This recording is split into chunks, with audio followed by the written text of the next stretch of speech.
Hi, I'm Phiba from Passbolt, and I'm thrilled to have you join us for last month in Cybersecurity News Recap, where we dive into the developments that unfolded last month.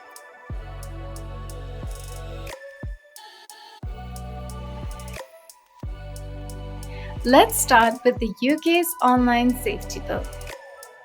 In a significant move, the UK government has decided to delay a controversial clause that would have allowed messaging providers to scan messages for child exploitation content.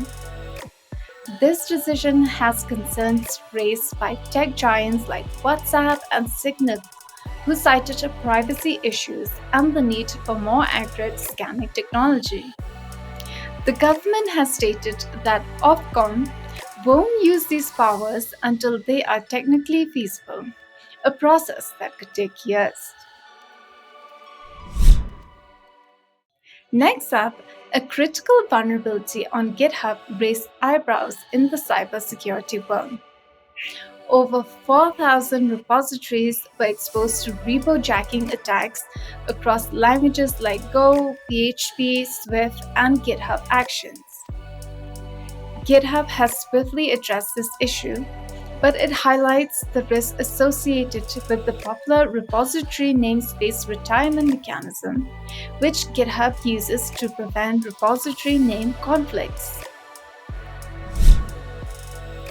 In a recent discovery, cybersecurity researchers identified a new Linux backdoor called SprySOCKS linked to threat actors associated with the Chinese government.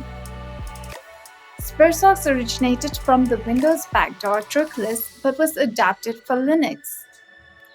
This sophisticated backdoor allowed threat actors to collect system information and establish remote access. Lasker, the threat actor behind it, has targeted organizations worldwide, particularly the Asian governments, for both espionage and financial activities. Lastly, a troubling incident involved a fake Bitwarden installation package used to distribute a remote access Trojan known as Zenran, specifically targeting Windows users. This modular RAT includes information stealing capabilities and countermeasures against virtual machines and sandboxes. It encrypts and uploads browser data and credentials to a central server. The distribution method for this malware remains uncertain. Before we conclude, a crucial reminder.